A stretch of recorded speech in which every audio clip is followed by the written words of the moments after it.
Hello, tita? Hello, Iha? Nasaan ka na ba? Malapit na po ako, tita. Siguro mga 1 hour after po nitong biyahe ko. Nandiyan na ako sa inyo. Gabi na masyado. Gusto mo bang ipasundo na lang kita? Huwag na po, tita. Hintayin na lang po ako. At saka maaga pa naman eh. Sigurado ka ba, Iha? Madilim sa dadaanan mo. Ayos lang ho. Sige na, tita. Ibababa ko ng tawag. Baka makalagpas po ako sa bababaan ko. O siya, mag-iingat ka. Salamat po.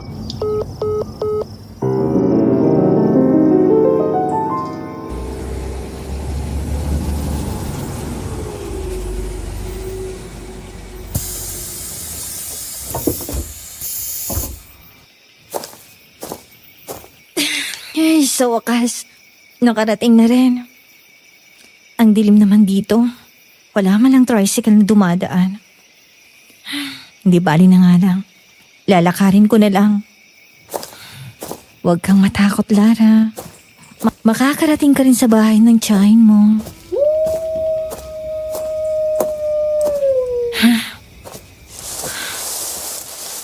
Sino yan?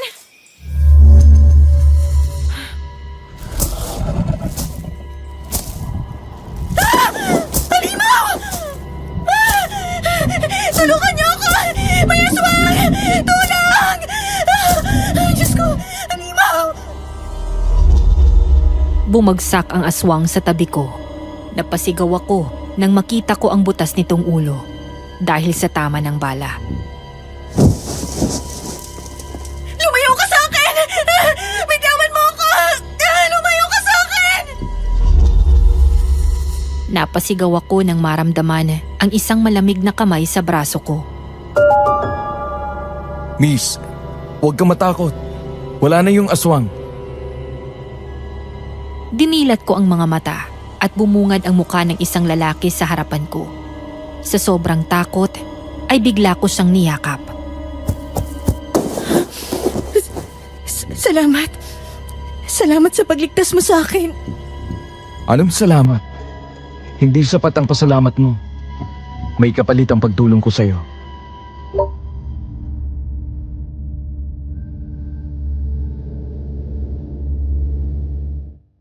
Magandang araw, Miss Ligaya, at sa lahat ng tagapakinig ng channel na ito.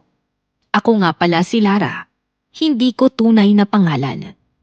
Nakahiligan kong makinig ng mga kwento sa channel ninyo bilang pamatay oras.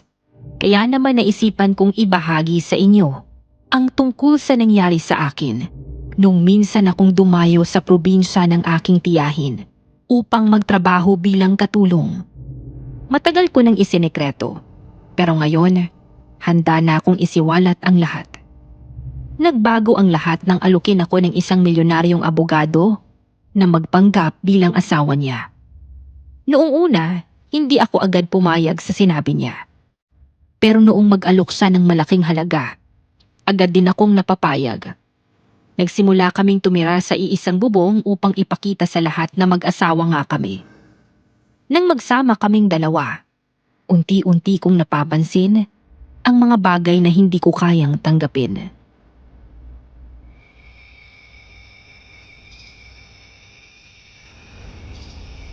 Anong kapalit ng pagtulong mo? Pera ba? Pwede naman, kaso magkano lang ang dala ko eh. Hindi ko kailangan ng pera mo. Eh kung hindi naman pala perang kailangan mo, eh di ano? Simple lang. Magpanggap ka bilang asawa ko. Nababaliw ka na ba? Anong magpapanggap na asawa? Mawalang galang na po. Pero iba na lang ang pagtripan mo. Hindi ako pumunta dito para dyan. Nagpunta ako dito para sa trabaho. Salamat na lang sa pagligtas mo sa akin.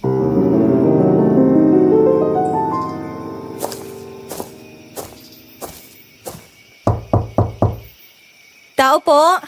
Ate? Nandito na ako. Ate? Oh, Nara. Butit nakarating ka na. Mukhang may kasama ka ata. Ay, hala. Magandang gabi ho. Good evening. Talagang sinundan mo pa ako ha? Kilala mo ba siya, ate? Aba, oo naman. Siya si Attorney Gio Alvarado. Sikat yan na abogado dito sa atin. Pasok na kayo. Nay! Nandito na ho si Lara! Sandali ha, kukuha lang ako ng tubig. Oh, eto. Oh, uminom na muna kayo ng tubig. Hindi na. Okay lang naman ako. Salamat ate. Upo muna kayong dalawa.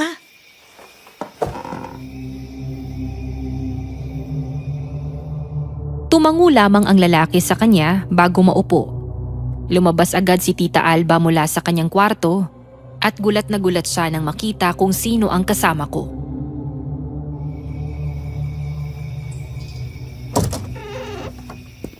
Bakit magkasama kayong dalawa? Niligtas niya ho kasi ako. May aswang kasi na sumalakay sa akin kanina. Ay, Diyos ko po, ayos ka lang ba, iha? Nasaktan ka ba? Ayos naman tita. Mabuti na lang dumating ka agad si attorney. Naku, attorney.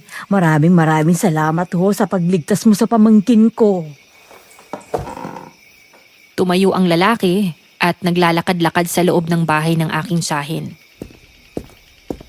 Let me get straight to the point. Meron akong inaalok sa pamangkin mo. Dahil para sa akin, hindi sapat ang salitang pasasalamat. Ano yun? Gusto kong magpanggap siya bilang asawa ko. Naku tita, ayokong pumayag. Tsaka hindi ko naman kilala yan, no? 2 million pesos. Ha? 2 million pesos? Yeah, that's my payment to you.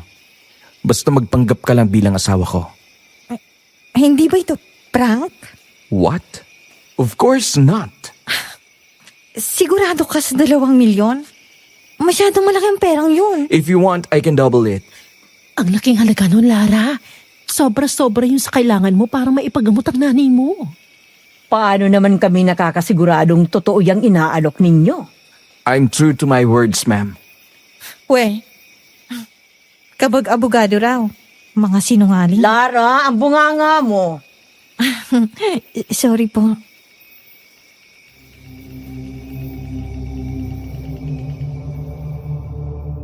Naglabas ng isang papel ang lalaki at iniabot sa akin matapos itong sulatan.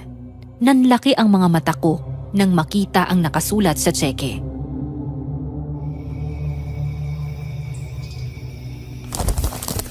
$4 million pesos? Ano? 4 million pesos na? Patingin nga ako. Patingin din ako. Lumapit si Tita Alba at Ate Mia para tignan ang laman ng tsekeng inabot sa akin. Kung ako sa'yo, papayag na ako. Saka ang gwapo niya, no? Tapos marami pang pera. Ewan ko sa'yo ate. Ano? Papayag ka ba o hindi? Aalis na lang ako para maghanap ng iba.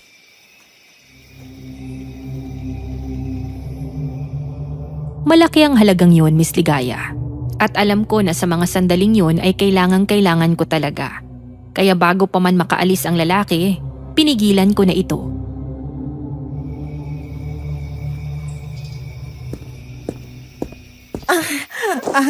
Papayag na ho ako. Sigurado ka na ba? Sigurado na ho ako. Sige. Bukas, babalik ako dala ang kontrata.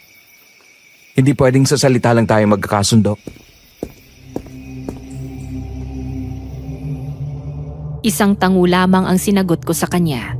Pagkaalis niya, tsaka ako nilapitan ni Tita Alba at Ate Mia.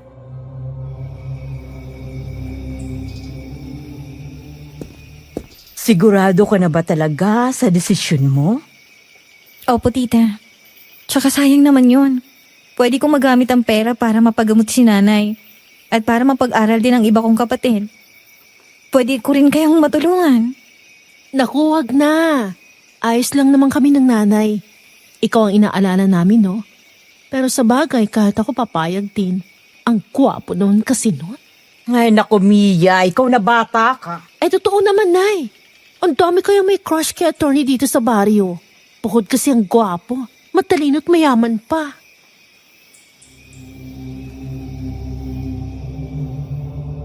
Napapailing na lamang si Tita Alba sa pinagsasabi ni Ate Mia, habang ako naman ay natatawa na lamang.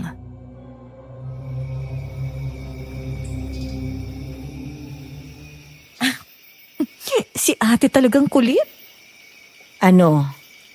Tuloy na ba talagang desisyon mo? Opo, tita. Tsaka tama naman siya. Hindi sapat ang pasasalamat ko sa kanya. Dahil utang na loob ko ang buhay ko sa kanya. O siya, magpahinga ka na. Malayo pa naman ang biyahe mo. Panigurado pagod ka rin. Sige po, tita. Ate, pasok na ako sa kwarto.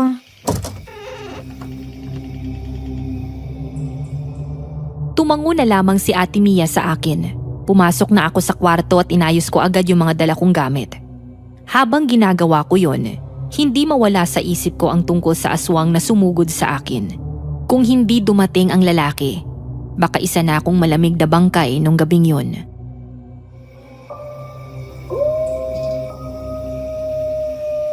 Ano ba yan? Kararating ko pa lang. May mga kababalaghan na kaagad. Lara, matulog ka na ha. Huwag na magpupuyat ha. Opo ate, matutulog na rin ako. Tinatapos ko lang tong ginagawa ko.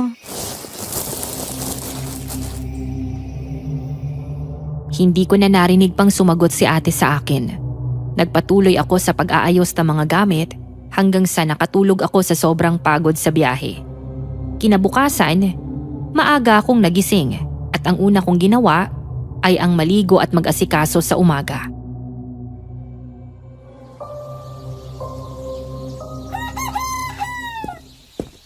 Good morning ate. Good morning tita. Magandang umaga rin.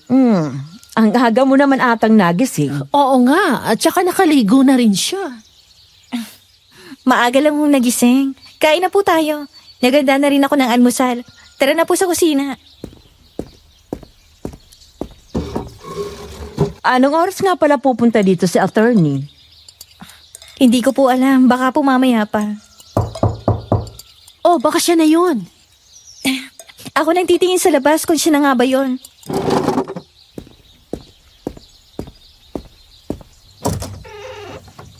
Ay, akala ko siya na. Magandang umaga ho.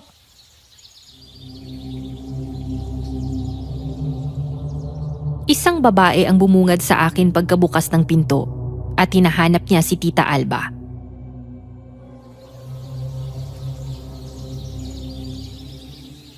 Sandali lang po. Tatawagin ko lang si tita. Oh, Lara, siya na ba yun? Ay, hindi ate. Si tita Albang hinahanap. Saglit at pupuntahan ko lang yung nasa labas.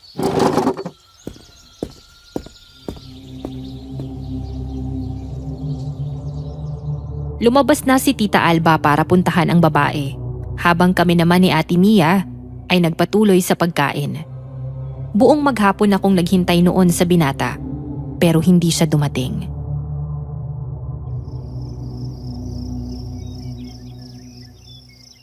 Darating pa kaya si attorney? Maggagabi na wala pa rin siya.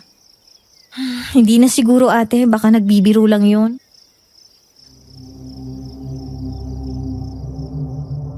Nanonood kami ng balita noon nang biglang may kumatok. Si Ate Mia ang nagbukas ng pintuan.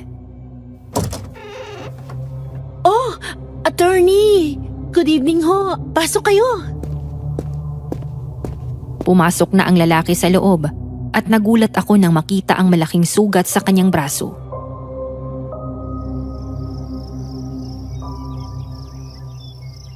May sugat ka. Ayos ka lang ba? Ayos lang ako. Pasensya na kung hindi agad ako nakapunta. May inaskaso kasi. Dala ko na nga pala yung kontrata. Lara, papasok muna kami sa kwarto ng ate mo para makapag-usap kayong dalawa ng maayos. Sige tita.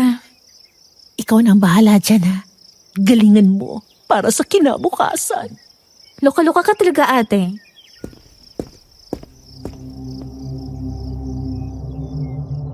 May sasabihin pa sana si Ate Mia sa akin, pero hinila na siya paalis ni Tita Alba. Kaya naiwan na kaming dalawa sa sala ng lalaki.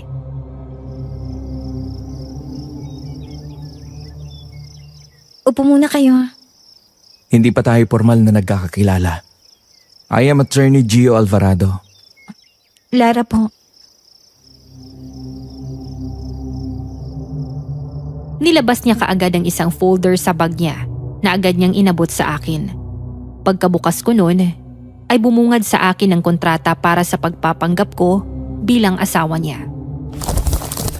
Basahin mo. Tumango lamang ako sa kanya at sinimulan ang pagbabasa ng kontrata.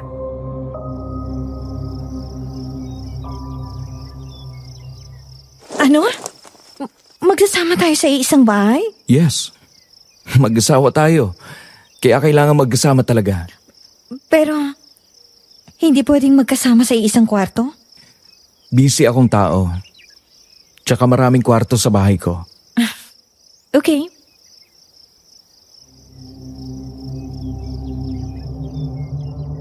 Hindi siya sumagot sa akin. Nagpatuloy ako sa pagbabasa ng kontrata.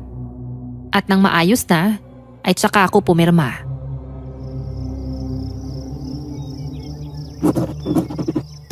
Kailangan natin magmukhang totoo sa harap ng ibang tao. Malinaw? Opo. Ano bang kailangan kong gawin? Simple lang. Kapag may bisita o nasa labas tayo, tawagin mo akong asawa. Huwag mong ipapakita na hindi tayo close. Kaya ko yan. Siguro. Kunin mo na mga gamit mo. Bakit?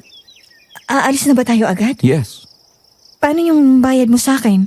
Huwag kang mag-alala. Ihuhulog ko yun sa bangko mo. Tsaka ako na bahala sa pagpapagamot ng nanay mo. Thank you, attorney. Gio na lang. Sige, saglit lang. Aayusin ko lang ang mga gamit ko.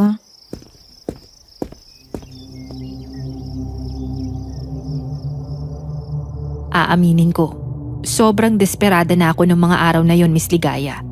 Kaya agad-agad kong tinanggap ang alok na magpanggap bilang asawa ng isang abogado. Nagpaalam na rin ako kina Tita Alba at Ate Mia bago umalis kasama si Gio.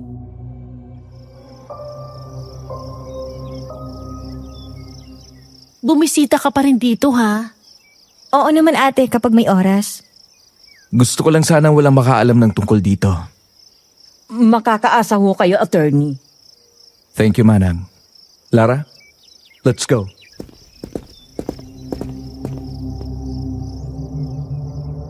Umalis na kami ni Gio. Madilim na nang makaalis kami sa bahay ni na Tita Alba. Sakay ng kotse niya, tinahak namin ang daanan papunta sa kanyang bahay.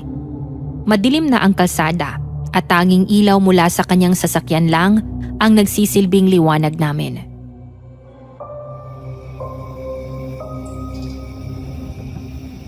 Ano nga pala yung nangyari doon sa aswang na sumugod sa akin?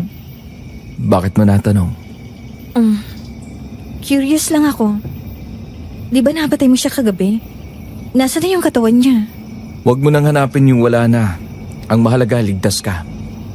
Ang sungit naman.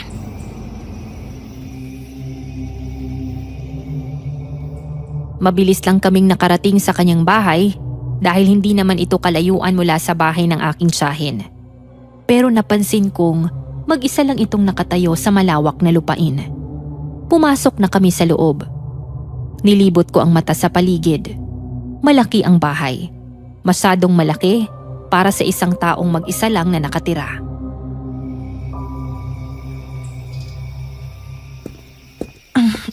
Ang laki naman ng bahay mo. Hindi ka ba natatakot dito? Hindi. At saka sarili ko tong bahay. Bakit naman ako matatakot? Masyadong malaki tong bahay mo. Tapos wala ka malang kasama. Kaya ko naman ang sarili ko. Bilisan mo na para mahatid kita sa kwarto mo. Dito ang kwarto mo. Wala ka nang dapat pang ayusin. Dahil napalinis ko na rin yan. Kung may kailangan ka, tawagan mo ako dyan sa telepono. Dahil hindi basta-basta pwedeng pumunta sa kwarto ko. Bakit naman? Ayoko nang istorbo. Busy ako sa mga kasong hinahawakan ko. Okay, sige. Salamat nga pala ulit.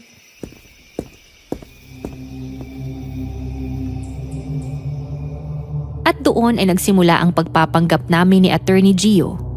Mabilis na kumalat sa baryo ang tungkol sa aming dalawa. Maraming nagtataka noon tungkol sa akin, kaya naman kapag may mga bisita o kaya may pupuntahan kami, talagang nagpapanggap ako bilang asawa niya.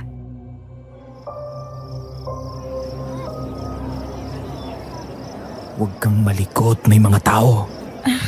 Kailangan ba talagang maghahawak tayo ng kamay? Siyempre naman. Ano na lang iisipin nila kung malayo tayo sa isa? Okay, honey.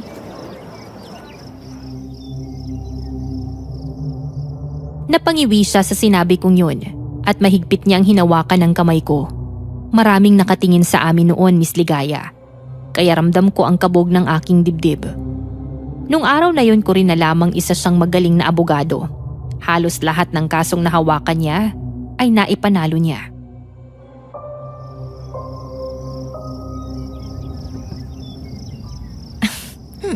Ang galing mo, no? Bakit naman? Narinig ko kanina sa mga tao na magaling ka raw na abogado. Tsaka nakwento ni Ate Mia yung tungkol sa'yo.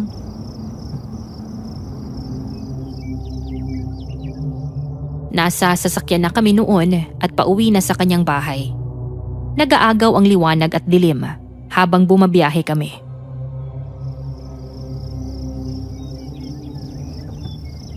Totoo ba talagang marami ka ng kasong na ipanalo? Oo, marami na. Ilang taon ka na bang abogado? Magdadalawang taon pa lang. Anong kaso yung pinakamabigat mong nahawakan? Marami na eh. Hindi ko na matandaan yung iba.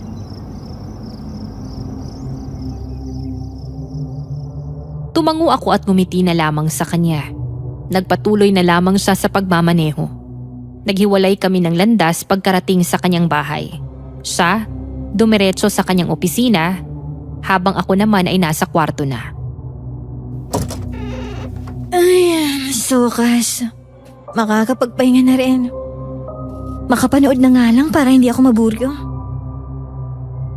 Buong gabi akong nasa kwarto nung gabing yun para manood ng mga pelikula.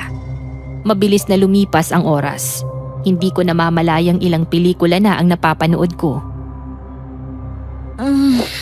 Ay, nakakaantok naman. Napagdesisyonan kong patayin na lang yung cellphone ko. Inayos ko ang paghiga at unti-unti akong nilamon ng antok hanggang sa pumikit na ang mga mata ko.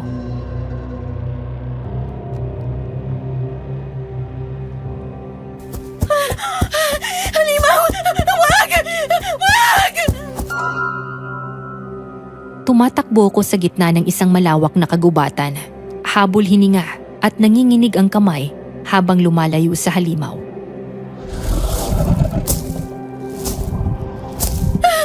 Tulong! Tulong! May halimaw! Tulong! Nagpatuloy ako sa pagtakbo nun, palayo sa halimaw na humahabol sa akin hanggang sa unti-unti na ako nitong lapitan. Pero sa isang iglap, nawala na lamang ito. Wag! Lumayo ka sa akin! Halimaw! Wag! Naputol ang pagsigaw ko nang magising akong pawis na pawis. Ramdam ko ang malakas na tibok ng aking puso. Bumangon ako noon para tignan ang oras sa aking cellphone.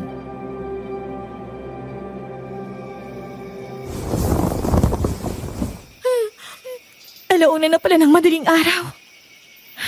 Ano yung panaginip ko? Bakit may halimaw na humahabol sa akin? Akala ko totoong hinahabol ako ng halimaw. Gio, sagutin mo, please.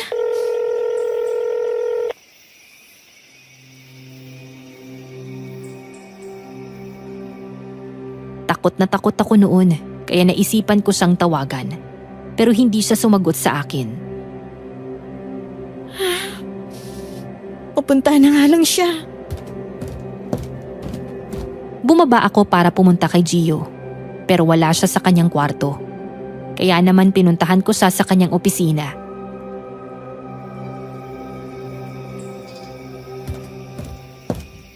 Gio, nandyan ka ba? Pasensya na kung nandito ako. Hindi ka kasi sumasagot sa telepono. Pwede bang patulog sa kwarto mo? Natatakot kasi ako eh.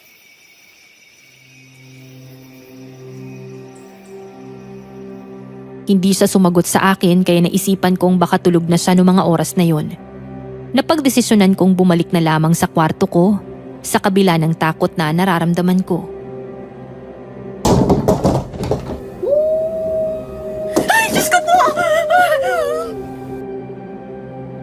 Sa sobrang takot ko, mabilis akong napatakbo at hindi ko na alam kung saan ako patungo. Pero bago pa man ako makalayo, isang malamig na kamay ang humawak sa akin. Ako to! Lumingon ako at nakita ko si Gio na nakatayo sa likuran ko. Hindi ko alam kung paano na lang siyang biglang nandoon. Sa sobrang takot ko, ay bigla ko na lamang siyang niyakap.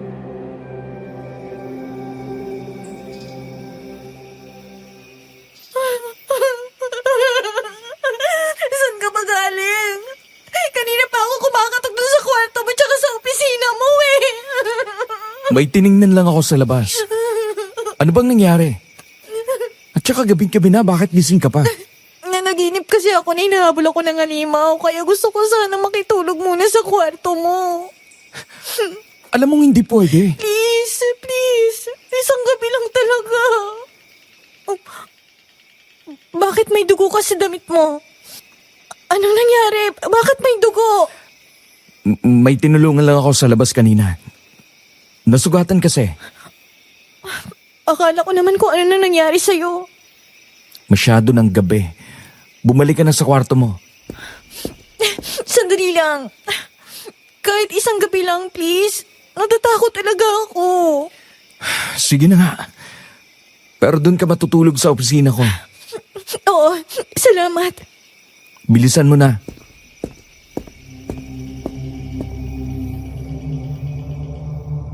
Pagbukas ng pinto, sinalubong ako ng malamig na hanging dumampi sa balat ko. Pagpasok sa loob, bumungad ang mga estante ng makakapal na librong nakahilera na para bang matagal nang hindi ginagalaw. Sa gitna ng silid, nakalatag sa mesa, ang makakapal na bunton ng mga papeles.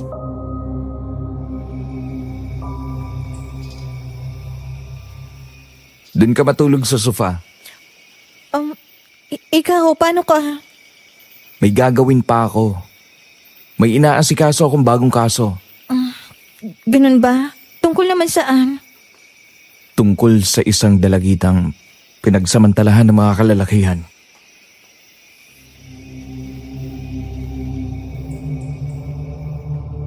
Nanlamig ang katawan ko sa kanyang sinabi, Miss Ligaya. Para bang may halong galit ang bawat pagbigkas niya.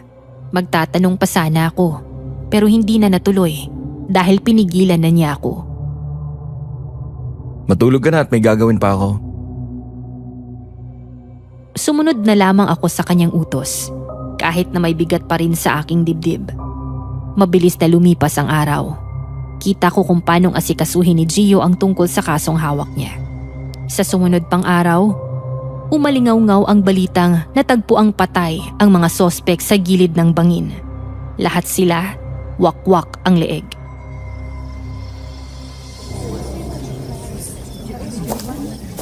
Diyos ko po, grabe naman yung ginawa sa mga lalaki. Ano nangyari sa kanila, ate? Sila yung suspect sa kasong hawak ni Gio, ah. Sigurado ka ba? Oo, ate. Nakita ko yung mga picture nila dun sa bahay ni Gio. Ay, Diyos ko. Ang lala ng ginawa sa kanila. Sa itsura ng mga bangkay nila, mukha silang inatake ng isang aswang.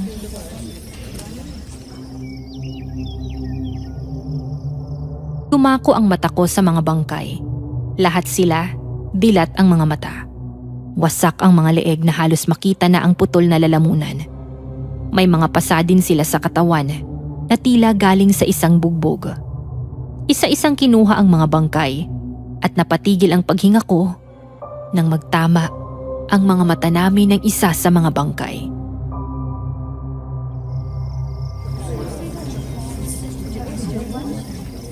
Ang lala ng ginawa sa kanila. Parang hindi basta-basta halimaw ang sumugod sa kanila. Mukhang matindi ang galit. Kawawa naman. Ay, tara na nga, Lara. Buti pa umuwi na tayo at nag-aantay na sa atin si nanay.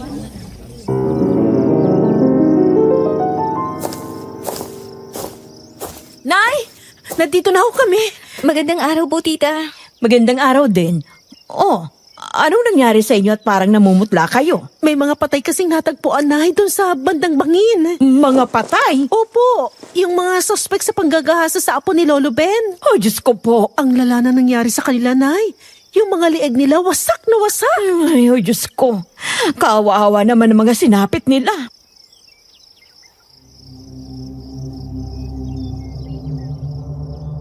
Tahimik lamang akong nakikinig sa mga pag-uusap nila. Hanggang sa tumingin si Tita Alba sa gawi ko.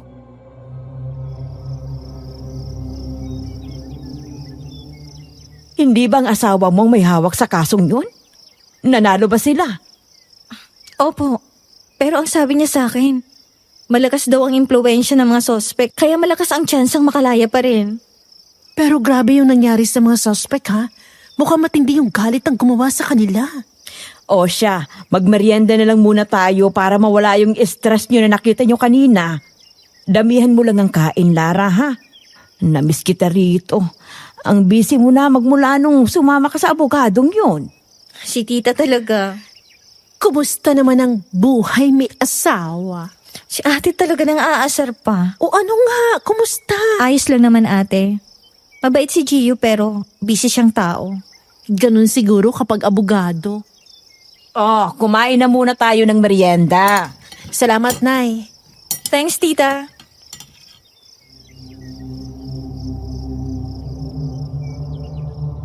Nakangiting tumango lamang sa amin si Tita Alba. Buong araw akong nasa bahay nila para makipagkwentuhan. Bandang hapon na nang maisipan kong umuwi sa bahay ni Gio. Pagkarating ko doon, naabutan ko siyang nagbabasa ng dyaryo.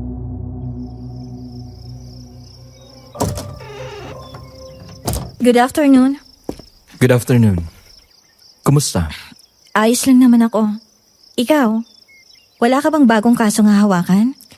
Wala pa.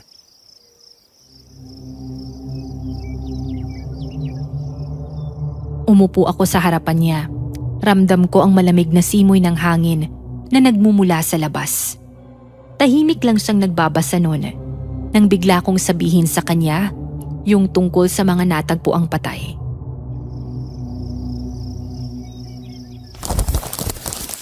Alam mo na ba yung nangyari sa mga suspect sa kasong hawak mo? Bakit? Anong nangyari? Natagpuan silang patay dun sa may bangin. Lahat sila wasak ang leeg. Anong masasabi mo? Sa lala ng ginawa nila sa biktima, dapat lang sa kanila yon. Baka yun ang parusa nila.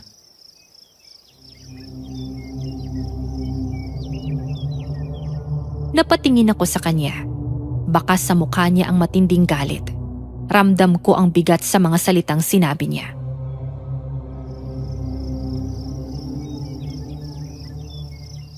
Ang lala naman ang ginawa sa kanila. At saka di ba may batas naman na magpaparusa sa kanila? Madaya ang batas, Lara. Hindi lahat napaparusahan ng tama. Kaya yung nangyari sa kanila, kapalit yun ng masasamang ginawa nila sa kanilang kapwa. Sa bagay. Pero nakakatakot pa rin talaga. Huwag mo nang isipin yon. Kumusta palang pagbisita mo sa tiyahin mo? Ayos lang naman. Sige, aakyat na muna ako sa kwarto.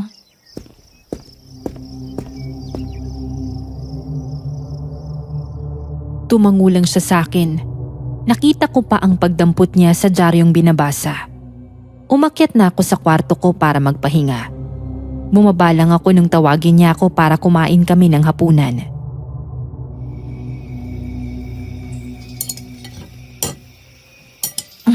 Thank you.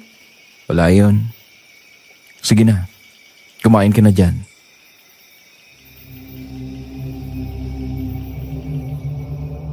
Napangiti ako habang pinapanood siya sa pag-aasikaso sa akin.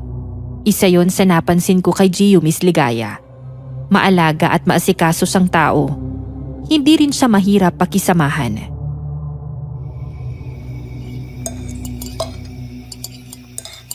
Kumusta pala yung pagpapagamot ng nanay mo? Ayos lang naman. Salamat pala sa pera. Pagkatapos natin kumain, pwede bang ikaw na lang maghugas? Nagkakausapin kasi akong bagong kliyente. Tsaka sa susunod na araw pala, isasama kita sa munisipyo. Sige po.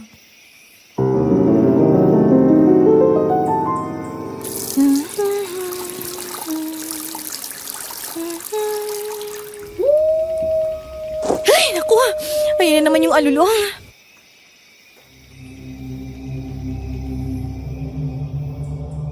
Mabilis ko lang na tinapos ang paghuhugas at dumiretso na ako sa kwarto. Nilak ko rin yung mga bintana at pintuan ko. Nahirapan akong matulog nung gabing yon dahil sa nangyari sa baryo. Hindi mawala sa isip ko yung mga mukha ng mga sospek na natagpo ang patay.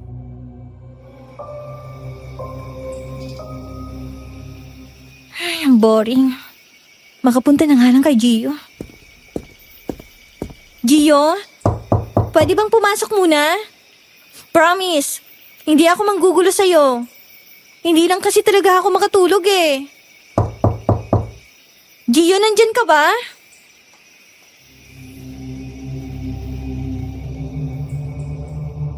Pumasok ako sa loob ng kwarto niya, pero wala siya doon. Ang tangi ko lamang nakita ay ang bukas niyang bintana. Malamig ang simoy ng hangin na parang may kasamang kakaibang amoy. Amoy dugo na sariwa.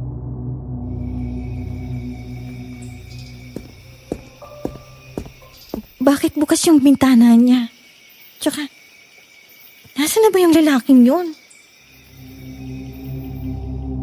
Lumapit ako at napansin ko ang maliit na patak ng pulang likido sa gilid ng bintana. Sa takot ko, agad kong isinara yun. Pero ramdam ko ang malamig na kamay ng hangin na tila humahaplos sa batok ko. Ah, Diyos ko, dugo ba ito? Napaigtad ako at mabilis na umatras. Kinapkap ko ang cellphone ko at sunod-sunod na tinawagan si Gio. Pero wala siyang sagot.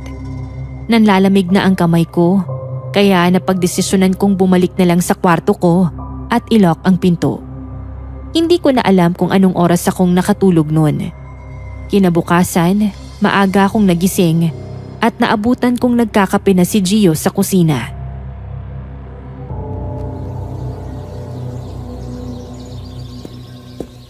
Good morning. Nakauwi ka na pala. Pinuntahan kita kagabi sa opisina mo pero wala ka ron. Ilang beses din kitang tinawagan pero hindi ka rin sumasagot. Morning. Oo, kakauwi ko lang. May pinuntahan kasi ako kagabi. Tsaka naiwan ko kasi yung cellphone ko sa kwarto. Ganun ba? Kagabi nakita kong bukas yung bintana sa opisina mo. Tapos may nakita akong dugong tumutulo mula sa labas. May ibon na tinamaan ng bala. Tapos dun bumagsak sa taas ng bintana. Tumango na lamang ako sa kanya bago umupo sa upuang nasa harapan niya. Kumusta naman ang lakad mo? Ayos lang naman. Tsaka pala, mag-asikaso ka na. Pupuntan tayo. Saan naman? Sa birthday ng isa kong katrabaho. Pasensya ka na, biglaan din. Sige. Kakain lang muna ako bago mag-asikaso. Anong oras ba dapat makaalis? Dapat mga alas 10 makalis na tayo.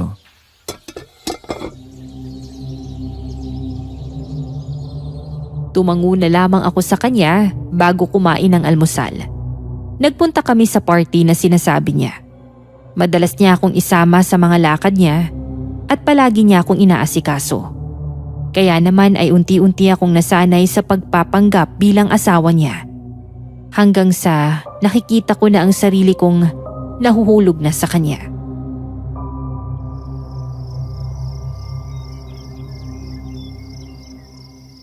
Ay, bakit ang gwapo niya sa paningin ko?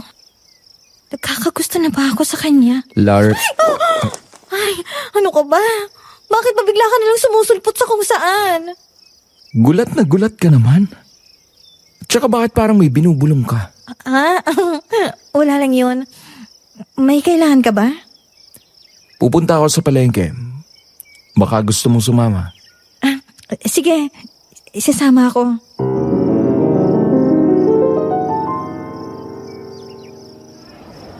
Uy, sa attorney, magandang umaga to. Magandang umaga, Pito. Attorney, magandang umaga. Magandang umaga po, attorney. Magandang umaga din. Ang daming bumabati sa'yo, ah.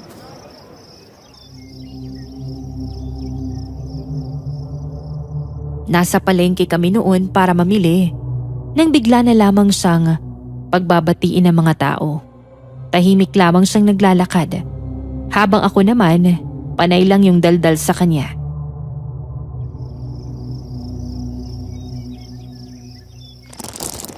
Salamat. Ikaw, Lara, may ipapabili ka pa ba? Wala naman ah. Kung ganon, tara na para makauwi na tayo.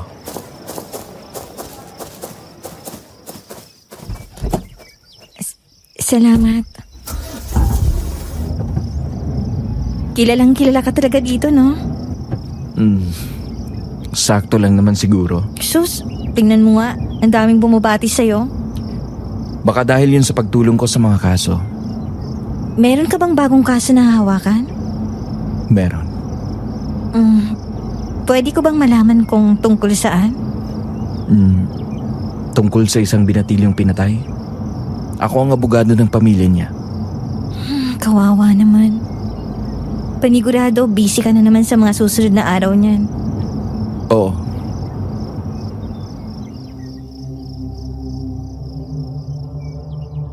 Hindi na ako sumagot pa sa kanya. Sumandal na lamang ako sa sasakyan. Maya-maya, nakarating na kami sa kanyang bahay.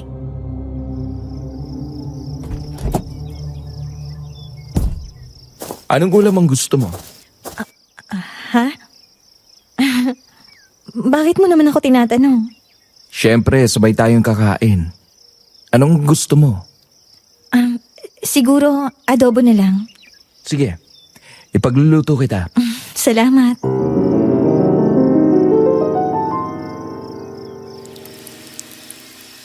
Lagyan natin ng patatas yung adobo para mas masarap. Mabuti pa nga. Nakangiting tumango lamang sa akin si Gio. Nasa kusina kami noon para maghanda ng hapunan. Pagkatapos maluto ng ulam, ay sabay na kaming kumain ng hapunan.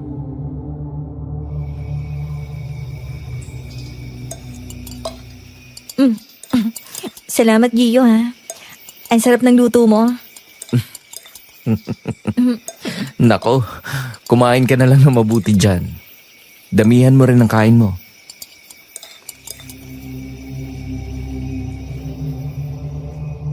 At doon ko mas lalong naramdaman na nagiging mas malapit na ang puso ko sa kanya. Muling nanalo si Gio sa kasong hawak niya. At inaya niya ako nung araw na yon para kumain sa labas.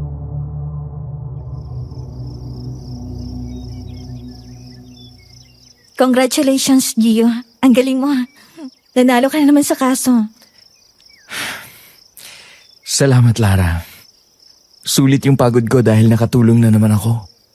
Sana mas marami ka pang matulungan. Mas pagsisikapan ko pa para magawa yan. Gusto mo bang lumabas? Kain tayo. Gusto ko rin kasing i-celebrate yung pagkapanalo. Sige, magbibihis lang ako. Hawak kamay kaming dalawa ni Gio habang naglalakad papunta sa isang kainan. Saan mo gustong kumain? Hindi ko alam. Ikaw na lang siguro ang mag-isip. Ganito na lang. Bumili lang tayo ng pagkain pagkatapos punta tayo sa bahay ng tita mo. Sigurado ka ba? Oo naman. Kaya tara na para makapunta rin tayo kaagad sa kanila.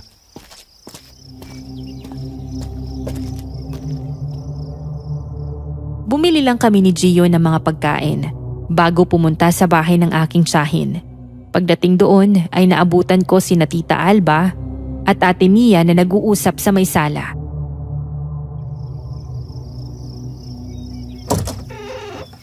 Oh, mukhang napabisita ata kayo.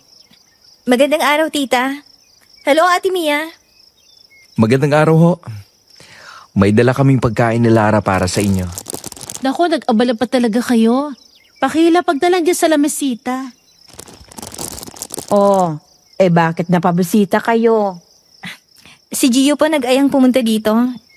Dapat kakain kami sa labas para i-celebrate yung pagkapanalo niya sa kaso.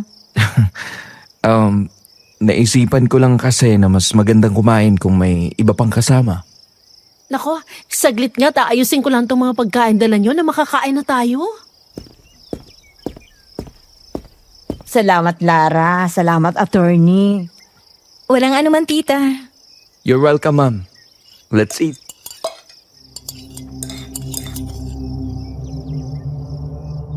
Nagsimula kaming kumain noon at magkwentuhan. Pinag-usapan namin ang tungkol sa pagkapanalo ni Gio sa kasong hinawakan niya. Napakahusay mo naman, attorney. Ilang kaso na bang naipapanalo mo? Talaga lang, Nay. Ang husay talaga niyan si attorney. I'm just doing my job, ma'am. Kumusta palang pagsasama niyo nitong pamangkin ko? Tita, nakakabigla ka naman. Maayos naman, oh. Huy, ano ba?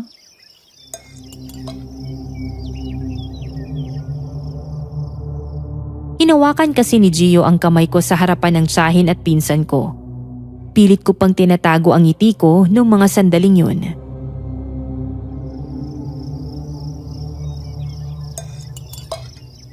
Huwag kayong mag-alala. Inaalagaan ko naman itong si Lara habang nasa bahay ko siya. Totoo ba yon, Lara? Opo, tita.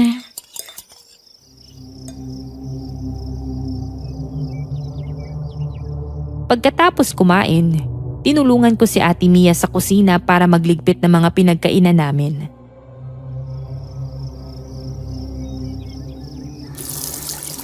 Mukhang nagkakamabutihan na kayong dalawa. Hindi naman siguro, ate. Oh, Jesus! Bakit parang kinikilig ka sa kanya? Tsaka iba na yung kilos mo, ha? Ate naman. Alam mo naman kailangan ko magpanggap bilang asawa niya. Ang defensive naman. Tapusin na nga lang natin tong gawain.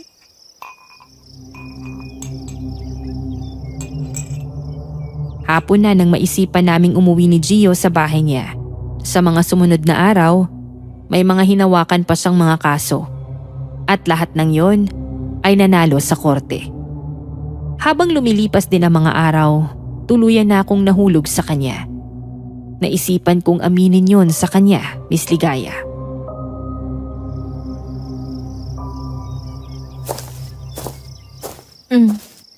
May sasabihin sana ako sa'yo. Mhm. Ano yun? Kasi... Ay, ang hirap pala ng ganito. Ano yung sasabihin mo, Lara? Gusto kita, Gio.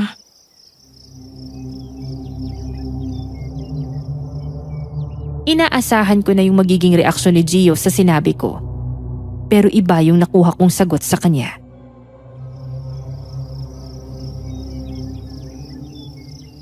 Talaga? Kung ganun, gusto rin kita, Lara. Anong sabi mo? Gusto mo rin ako? Oo. Gusto kita.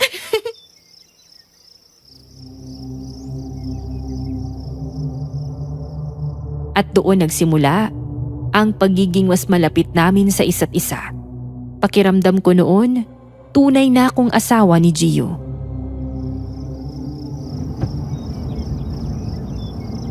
Nagustuhan mo ba yung kinain natin? Oo naman. Salamat pala. Hayaan mo. Sa susunod, mas marami pa tayong pupuntahan na magkasama.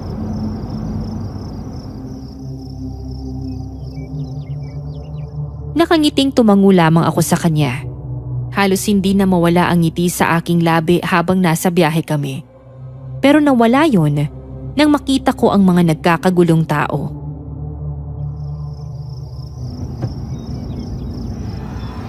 Anong meron? Bakit nagkakagulo sila? Huwag mo nang tingnan. Umuwi na lang tayo. Ihinto mong sasakyan. Baka sakaling makatulong tayo.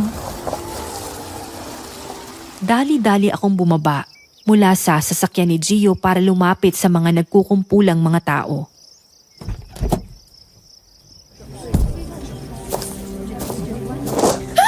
Diyos ko! Anong nangyari sa kanya?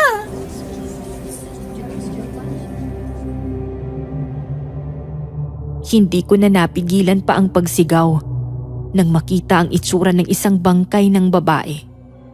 Wasak ang leeg nito at halos maputol na rin yung ulo. Nakalawit din ang dila nito at may mga pasa sa muka.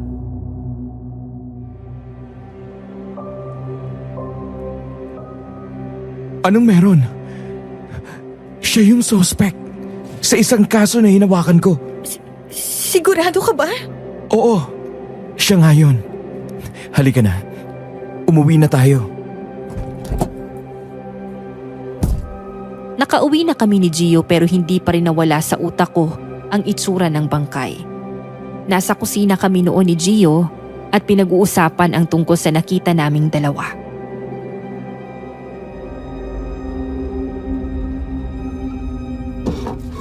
Bakit ganun yung nangyayari sa mga suspect sa kasong hinahawakan mo? Hindi ko rin alam. Tumawag na ako sa station. Ang sabi, mukhang makakapagpiyansa yung suspect para makalabas. Kapareho na nangyari sa mga suspect sa apo ni Lolo Ben. Mukhang alam ng aswang ang galawan nila. Diyos ko, paano nangyari yun? Natatakot na talaga ako. Huwag kang mag-alala. Hindi naman kita pababayaan. Hindi ko hahayaang makalapit sa iyo ang aswang na yon. Salamat, Gio.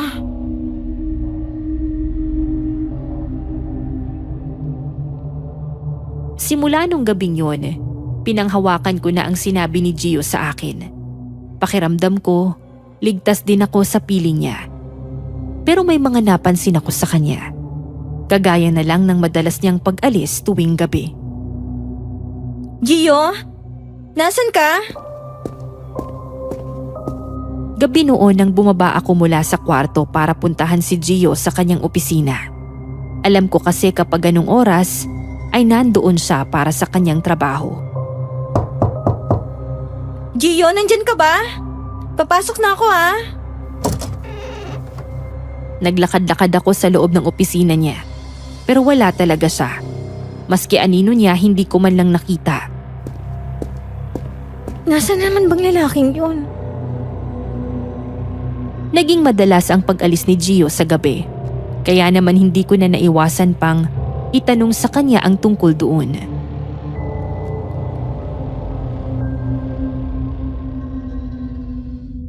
Napapansin ko kasing madalas kang umaalis tuwing gabi. Saan ka nagpupunta? Yun ba? May mga inaasikaso lang kasi ako. Ganun ba? Palagi talagang gabi yung mga inaasikaso mo? Oo. Pasensya ka na kung hindi ako nakakapagsabi. Ayos lang naman. Basta mag-iingat ka lang. Alam mo namang may mga aswang na gumagala tuwing gabi. Oo, mag-iingat ako.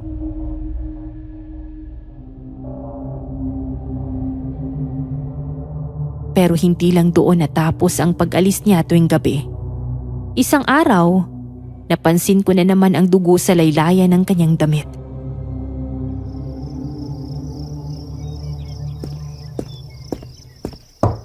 Gio, nandyan ka ba? Pasok! Ano tong dugo sa damit mo?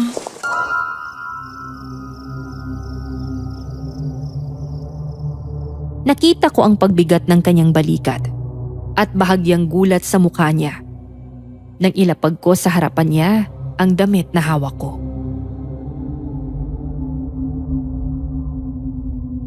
Ano ba talaga yung ginagawa mo, Gio? Lagi kang umaalis sa gabi. Tapos ayan, may dugo pa sa laylayan ng damit mo. Wala namang nabalitang aksidente dito sa atin. Lara, huwag ka na mag-isip ng kung ano-ano. Nasugatan lang ako nang may pinuntahan ako. Saan ka nga nagpupunta? Lara, pwede ba huwag ka na magtanong? Hindi mo kailangang malaman ng lahat. Nag-aalala lang naman ako sa'yo, Gio. Tayo magkasama sa iisang bahay. Tumayo si Gio mula sa kanyang kinauupuan at lumapit sa akin para yakapin ako.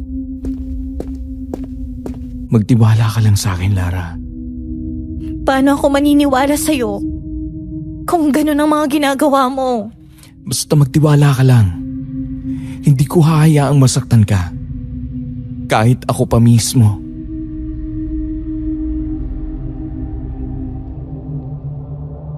Tumango na lamang ako sa kanya. Pero mabigat na ang aking dibdib mula sa mga hinala sa kanya. Ramdam kong may tinatago siya. Pero hindi ko mawari kung ano man yun. Lalabas muna ako. Pasensya ka na. Hindi kita masasamahan. May ginagawa kasi ako. Ayos lang. Lumabas ako sa bahay ni Gio para maglakad-lakad. Ramdam ko ang malamig na simoy ng hangin na dumadampi sa aking balat. Tila ba may nagmamasid sa akin nung mga oras na yon.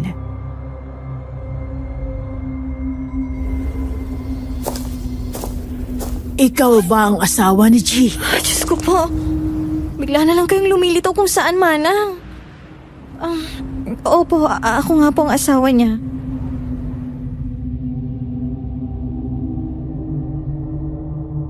Isang matandang babae ang biglang lumitaw sa harapan ko.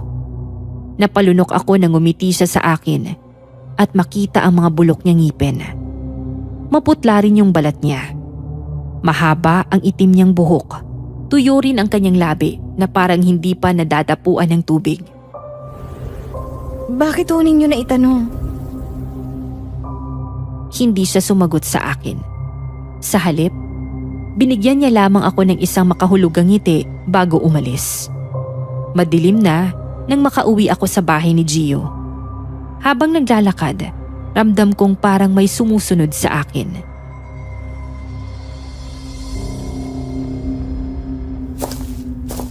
Ay, sa wakas. Nakarating na rin. Halos habulin ko ang paghinga nang makarating ako sa bahay ni Gio. Ramdam ko ang malakas na tibok ng aking puso. Oh, anong nangyari? Bakit parang hinahabol ka? Parang may sumusunod kasi sa akin kanina. Sigurado ka ba? Sandali nga. Titingnan ko lang.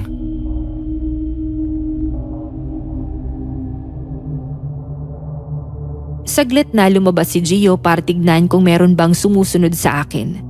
Bumalik din siya makaraan ng ilang minuto.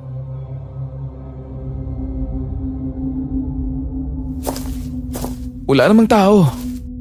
Baka ligaw na hayop lang yung sumusunod sa'yo. Siguro nga. Halika na sa loob. Samahan mo ako magluto para sa hapunan.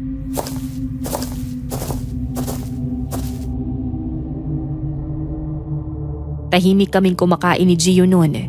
Tanging tunog lang ng kubyertos ang maririnig sa paligid nang bigla kong sabihin sa kanya ang tungkol sa babaeng nakasalubong ko sa labas.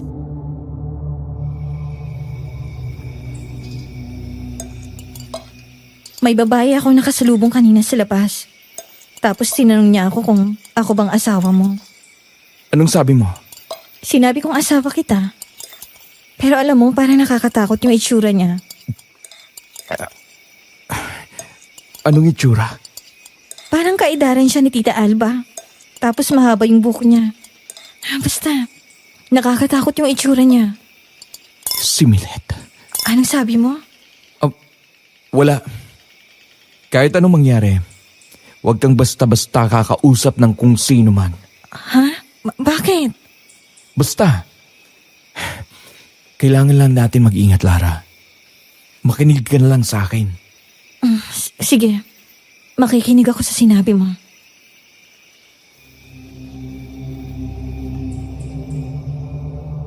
Nagpatuloy kami sa pagkain ni Gio. Hindi siya umalis nung gabing yun. Kinabukasan, inaya ako ni Ate Mia na mamasyal. Naglalakad kami noon nang muling lumapit sa amin ang babaeng nagtanong sa akin kung ako ba ang asawa ni Gio.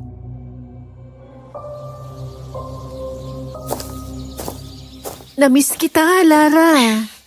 Namiss din kita, ate. Hiwalayan mo si Gio. Sino ba yan? Hindi ko siya kilala. Lumayo ka kay Gio. Iwanan mo siya. Hindi ko lalayuan ang asawa ko. Magsisisi ka sa desisyon mo. Sinisigurado ko yan. Umalis na ang matandang babae. Pero muli itong lumingon sa pwesto ko. Napalunok ako nang makita ang nanlilisik niyang tingin sa akin. Ate, tara na. Ano yun? Bakit parang galit na galit siya na asawa mo si Gio? Hindi ko nga alam, ate. Mamaya, itatanong ko kay Gio yung tungkol sa kanya. Buti pa nga kung ganun. Huwag mo na muna isipin yung babae. I-enjoy na lang natin ang araw na to. Oo naman ate, mag-enjoy talaga ako.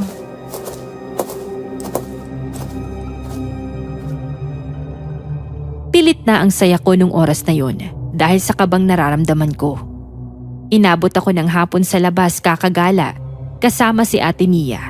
Pag uwi sa bahay, agad kong itinanong kay Gio ang tungkol sa matandang babae.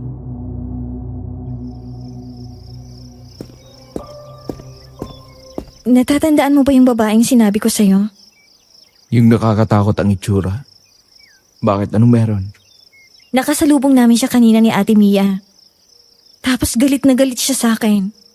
Ang sabi niya pa, dapat daw hiwalayan kita. Huwag mo nalang pansinin ang isang yon. Paano kung hindi papansinin? Nakakatakot yung tingin niya sa akin. Ano ba talagang meron? Tsaka sino ba talaga yun? Wala ka nang dapat alamin, Lara. Ang gawin mo, umiwas ka na lang. Hindi mo ba ako pwedeng sagutin ng diretsyo? Tinatanong ko lang naman kung sino yun. Si Milet yon. Basta, umiwas ka na lang sa kanya.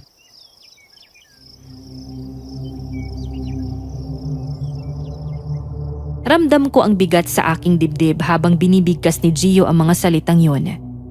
Pero naging magaan ang pakiramdam ko nang lumapit siya sa akin para yakapin ako.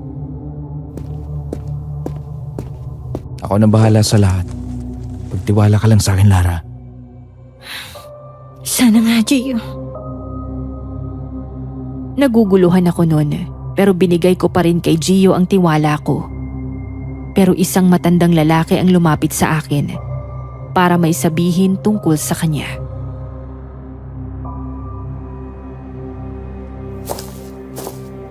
Ikaw ba ang asawa ni Gio? Ako nga ho. Sino kayo? Ako si Ruel. Magandang araw po. Ako naman si Lara. May kailangan ba kayo sa asawa ko? Mali ka ng sinabahan, iha. Hindi mo dapat pinagkakatiwalaan ang kagaya niya. Habang maaga pa, lumayo ka na sa kanya. Mahal ko ho siya. Kaya hindi ko susundin ang sinasabi niyo sa akin. Kung hindi ka naniniwala sa akin, ikaw na mismong umalam tungkol sa kanya. Basta ako, nagbigay na ako ng payo sa iyo at babala na hindi ka ligtas sa katulad niya.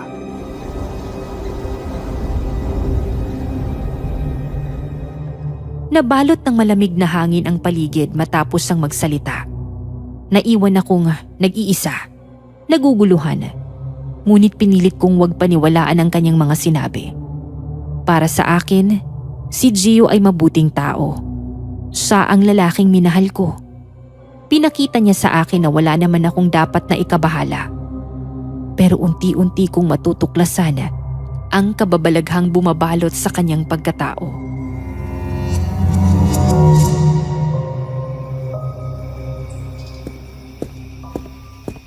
Magandang umaga. Mukhang maaga ka atang nagising ah. Good morning. Oo. May bago kasi akong hahawakang kaso. Kaya heto, maaga akong gumising. Galingan mo ah. Good luck. Salamat. Naalis na pala ako. Kailangan ko pang makausap yung kliyente ko. Ingat ka. Salamat. Ikaw na bahala dito sa bahay, ha?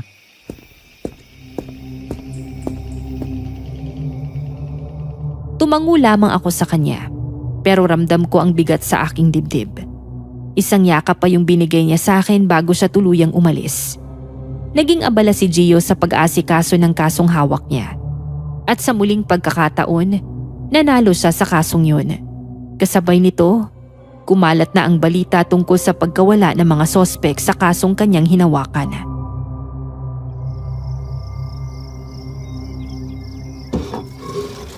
Nawawala daw ang mga suspect sa kasong hinawakan mo. Alam mo na ba yun? Oo. Huwag mo nang isipin pa yun. Ang mahalaga, nanalo ako sa kaso. Pero Gio, palaging ganun ang nangyayari. Hindi naman yata tamang parusahan ang ganun ng mga suspect. Pwede ba, Lara? Huwag na nating pag-usapan pa yan. Labas na tayo dyan.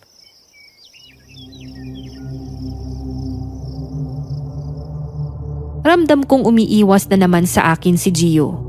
Muling nabuksan ang panghihinala ko sa kanya nang mapansin kong nawawala na naman siya pagkasapit ng gabi. Kaya naman naisipan kong sundan siya noon. Ano ba talagang meron sa'yo, Gio?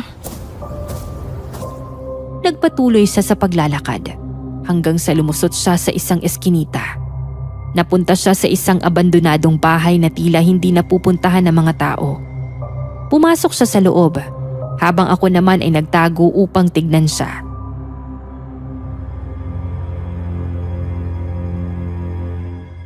Diyos ko, sila yung mga sospek. Simulan na ba natin yung parusang dapat sa inyo?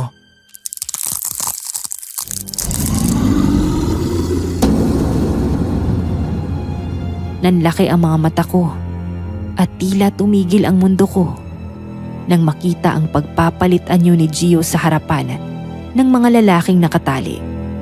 Unti-unting nabali ang leeg niya. Ang kuko niya ay humaba. Ang mga ngipin niya ay tumulis na parang lagari. Ang balat niya ay kumulubot at nagkulay abo. Malayong malayo ang itsura niya sa lalaking kaharap ko araw-araw. Sa lalaking minamahal ko.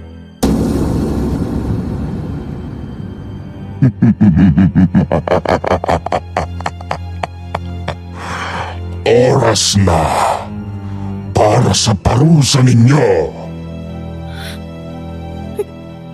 Hindi maaari.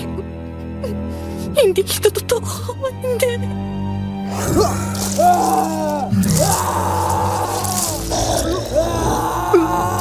Diyos ko po. Halimaw.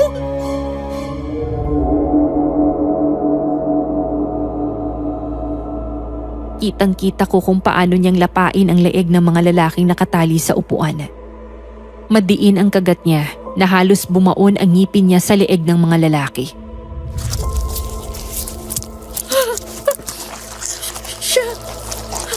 Siyang pumapatay sa mga sospek. Tumigil ang mundo ko sa takot. Ang lalaking minahal ko ay isa palang halimaw.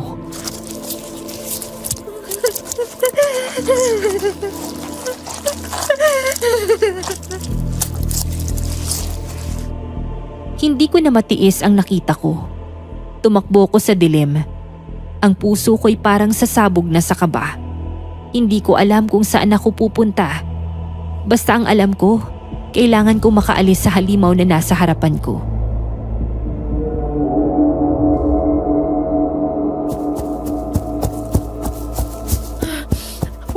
Huwag kang sumunod sa akin. Huwag ako. Iya, huwag kang matakot.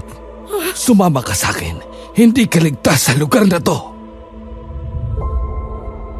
Dinala ako ni Lolo Ruel sa isang abandonadong kubo upang doon kausapin.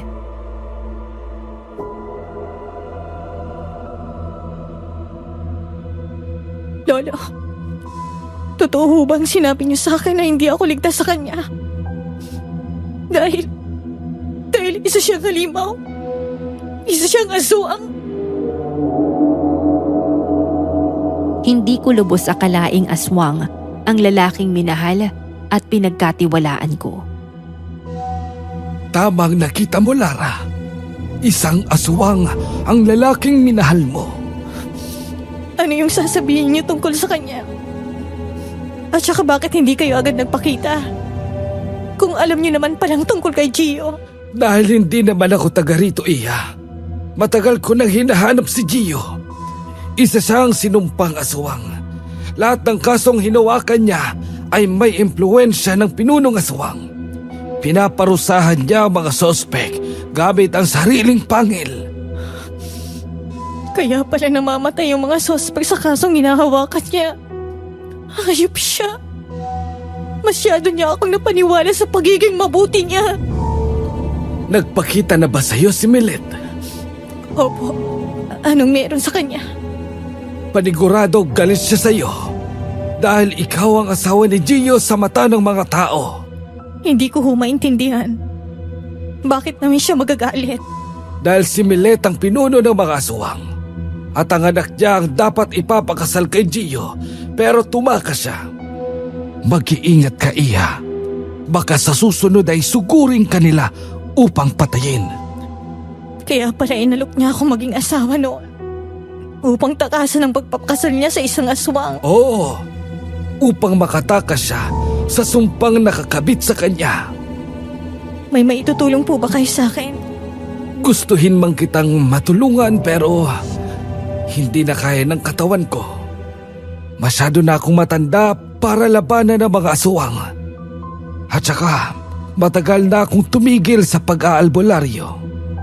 Dati ho kayong albularyo. Oo, Iha. Pero hindi ko na kaya pa. Anong gagawin ko? Kailangan mo nang makatakas dito bago pa sumugod si Milet. Salamat daw sa pagsasabi sa akin. Aalis na po ako. Mag-iingat ka, Lara.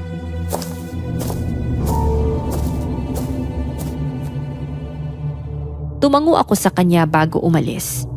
Madilim ang daanan habang naglalakad ako. Papalayo pa lang sana ako, pero nakasalubong ko ang hindi ko inaasahan. Si Milet. Kumikinang ang dilaw ng mga mata. Matalas ang kuko.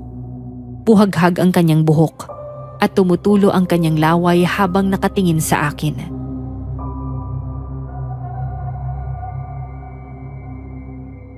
Sumayo ka sa akin! Saan ka pupunta, babae ka? Sinabi ko naman sa'yo, di ba? Na magsisisi kang inasawa mo si Gio. Tulong! Tulong! Halos maputol ang paghinga ko habang sumisigaw sa gitna ng kadiliman. Sinubukan kong tumakbo pero mabilis na nakalapit si Milet. Pero bago pa siya tuluyang makalapit sa akin, isang katawan ang humarang upang protektahan ako.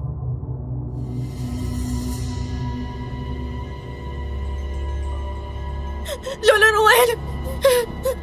Lara, tumakas ka na! Ako nang bahala sa kanya! Hayop kang matanda ka!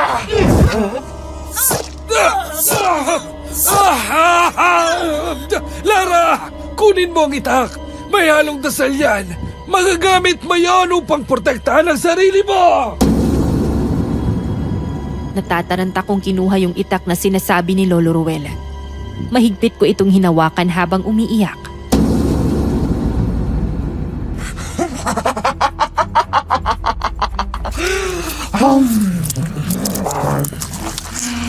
Matanda kang hampas lupa ka. Wala nang laban ang kagaya mo sa akin.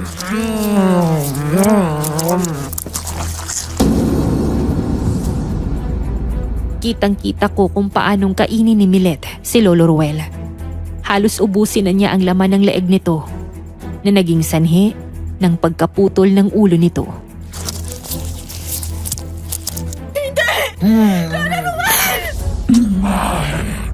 Sinabi ko naman sa'yo na pagsisisihan mo ang desisyon mo. Dahil sa'yo, hindi masayang anak ko. Inagaw mo sa kanya si Gio. Hindi ko totoong asawa si Gio! Pakiusap! Huwag mo akong patayin! Sinungaling ka! Papatayin kita! Halos madapa ako noon sa pagtakbo palayo kay Milet. Ang bilis niyang kumilos at malakas siya. Pero lumaban pa rin ako para sa aking buhay. Lumayo ka sa akin! Ang epekto yan sa kagaya ko! Nagpatuloy pa rin ako sa paghampas ng itak na hawak ko. Sinugod ako ni Milet at isang kalmot yung binigay niya sa akin na siyang dahilan para matumba ako.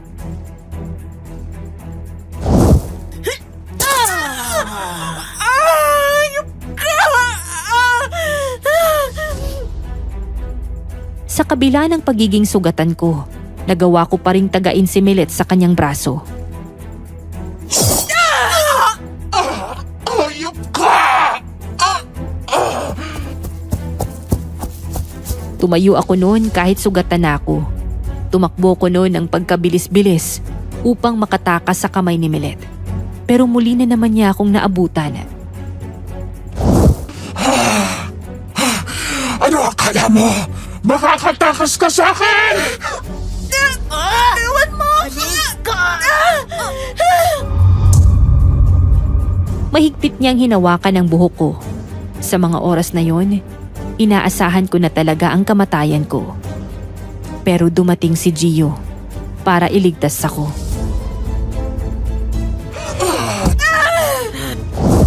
Hayop ka! Huwag mo siyang sasaktan! Traitor ka, Gio! Niloko mo kami! Lapastangan ka! Nagpakasal ka sa babaeng yan! Galit na galit akong itinuro ni Milet. Nanlilisik ang mga mata niyang nakatingin sa akin. Hindi ko siya asawa! Lara! Asawa mo ko! Hindi kita asawa! Wala akong asawang halimaw! Halimaw? Anong sinasabi mo? Kaya pala naamoy ko ang dugo mo kanina. Akala ko wala lang yun. Alam ko nang tungkol sa'yo. Ikaw ang aswang na pumapatay sa mga sospek. At siguradong papatayin mo rin ako. Kaya mabuti ba magkamatayan na tayong lahat? Hinigpitan ko ang hawak na itak at itinutok ko yon sa kanila. Lara, makinig ka. Hindi kita magagawang saktan. Dahil mahal na mahal kita. Mahal natin ang isa't isa, di ba? Hindi! Hindi ako magmamahal ng isang halimaw na kagaya mo! Walang hiya ka, Gio! Ako ang dahilan kung bakit nananalo ka sa kaso. Tandaan mo, lahat ng nahawakan mong kaso ay may impluensya ko. Pagkatapos ganito ang susukli mo sa akin, hindi mo pinakasalan ang anak ko! Dahil hindi ko mahal ang anak mo, Milet. Ayoko makasal sa kanya.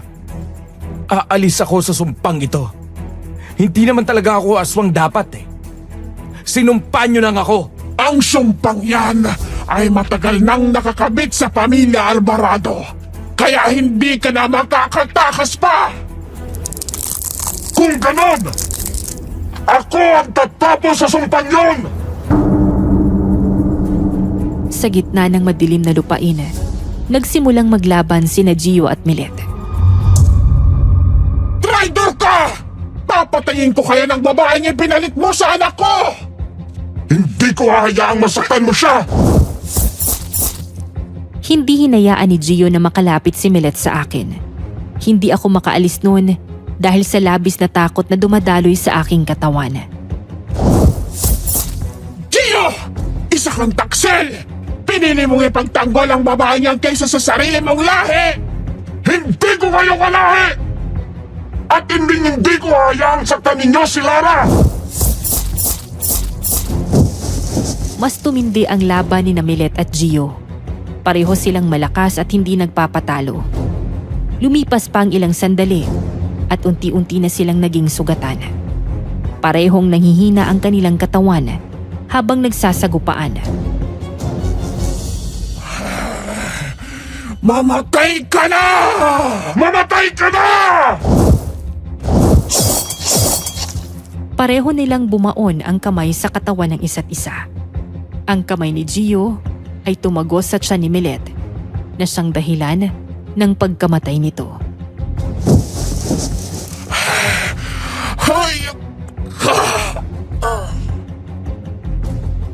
Natalo ni Gio si Milet, pero napuruhan din siya. Dumadanak ang dugo sa paligid matapos nilang maglaban.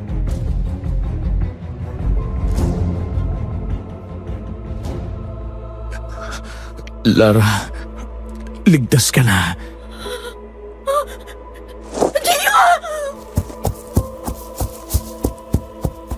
Sa kabila ng mga nangyari, lumapit pa rin ako sa kanya. Lumuhod ako sa harapan niya at hinawakan niya ang kamay ko. Hindi. Bakit? Bakit? Lara, patawarin mo sana ako. Patawarin mo ako kung hindi ko agad nasabi sa iyo ang tungkol sa akin.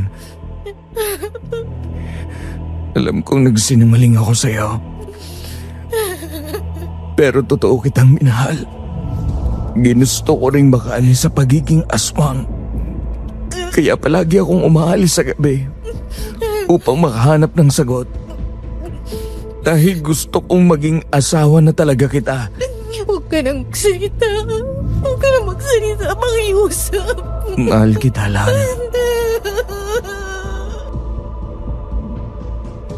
Unti-unting nawala ng lakas si Gio sa harapan ko. Matapos ang ilang segundo, naramdaman ko ang pagtigil ng hininga niya. Hindi! Hindi maaari to! Hindi! Gio! Gio, kumising ka! Kumising ka!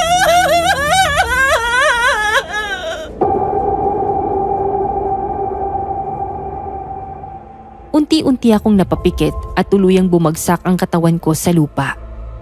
Hindi ko na alam pa yung mga sunod na nangyari. Nagising na lamang ako sa bahay ni Tita Alba.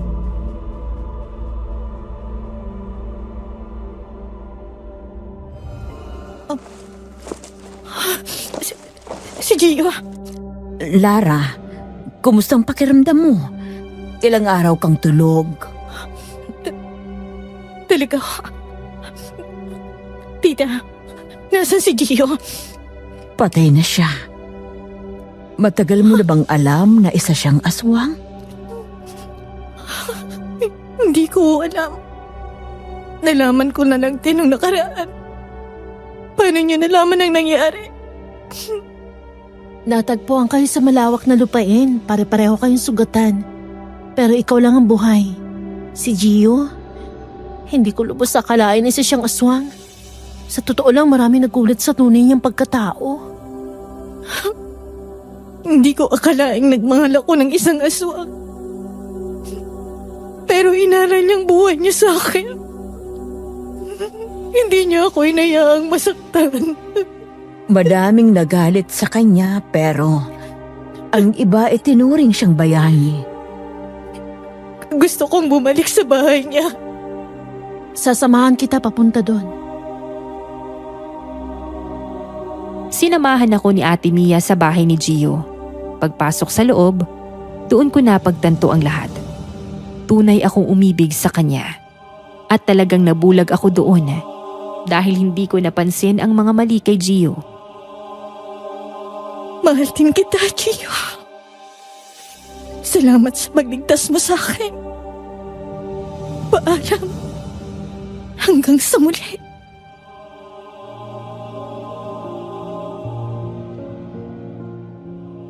Natapos ang pagmamahalan namin na puno ng sakit at paghihinagpis. Maraming nagalit kay Gio noon nang malaman nilang isa siyang aswang. Pero ang iba ay itinuring din siyang isang bayani. Bago umalis sa baryo, marami akong natutunan sa mga nangyari sa akin. Kagaya na lamang ng katotohanang nabulag talaga ako sa salitang pag-ibig. Pinilit kong isantabi ang mga babala. Dahil sa labas ng pagmamahal ko, natutunan kong kapag sobra kang nagmamahala, kaya nitong takpan ang katotohanan. Sa ngayon, meron na akong sariling pamilya. Pero habang buhay pa rin nakabaon sa puso't isipan ko, ang pagmamahalang nagbigay aral sa akin. Kung sakaling mapili itong istorya ko sa channel, may itatanong lang sana ako sa inyo. Kagaya ba kayo ni Lara na kahit may mga problema, ay nananatili pa rin sa relasyon? O kagaya niya ba kayo na handang tanggapin ang anumang alok basta makatulong lang sa pamilya? Yung masyadong bulag sa salitang pag-ibig. Sana po, masagot niyo ako sa comment section. Masaya po ako kung makakabasa ng kahit isang sagot lang. Maraming salamat po.